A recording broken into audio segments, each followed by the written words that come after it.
جریر ابن عبداللہ بجلی رضی اللہ تعالیٰ عنہ فرماتے ہیں سمیعت رسول اللہ صلی اللہ علیہ وسلم یقول ما من رجل یکون فی قوم یعمل فیہم بالمعاصی یقدرون علی ان یغیروا علیہم ولا یغیرون الا اصابہم اللہ بعقاب قبل ان یموتوا، رواہ ابو داود و ابن ماجہ۔ فرمایا برائی ہو رہی تھی،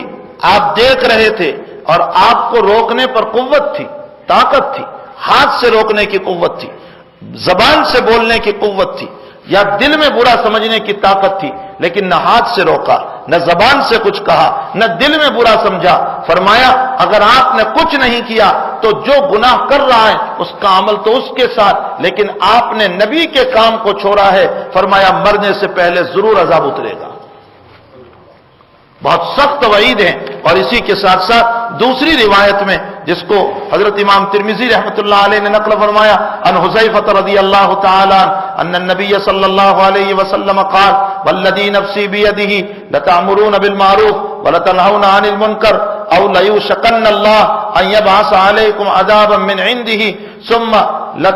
لتدعنہ ولا یستجاب لکم۔ فرمایا کہ اے لوگو امر بالمعروف کرتے رہو، نہی عن المنکر کرتے رہو، بھلائی کا حکم کرو، برائیوں سے روکو۔ یاد رکھو اگر تم نے اس کام کو چھوڑ دیا تو خطرہ ہے ان یبعث علیکم عذابا من عنده، کہیں تمہارے اوپر اللہ کی طرف سے کوئی عذاب نہ اتر جائے اور اس کو دفع کرنے والا بھی کوئی نہ ہو، اور اگر چلو عذاب نہیں بھی اترا تو تمہارا حال یہ ہو جائے گا ولا یستجاب لکم، اللہ تمہاری دعا کو قبول نہیں کرے گا۔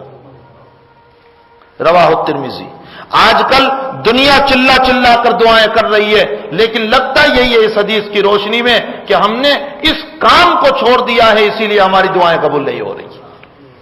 ہم نے اس عظیم الشان کام کو چونکہ چھوڑ دیا ہے جو اللہ کے نبی والا کام تھا، انبیاء والا کام تھا، ہم نے اس کام کو چھوڑ دیا، اسی لیے ہماری دعائیں اللہ کے وہاں قبول نہیں ہو رہی ہے۔ امت اسی لیے صحابہ کرام کا عالم یہ تھا، وہ ان کام سے لگے ہوئے تھے، جڑے ہوئے تھے۔ وہ کہہ رہے ہیں حضرت ابو ہریرہ رضی اللہ تعالیٰ، حضرت ابو ذر غفاری رضی اللہ تعالیٰ عنہ کی روایت بخاری شریف میں ہے، کسی نے فرمایا، بہت حدیثیں بیان کرتے ہیں، ابو ذر غفاری نے فرمایا اگر تم میری اس گردن پر تلوار رکھ دو اور مجھے یہ امید ہو کہ اس تلوار کے چلنے سے پہلے بھی میں نبی کی ایک بات بول سکتا ہوں تو میں تمہیں پہنچا کر جاؤں گا۔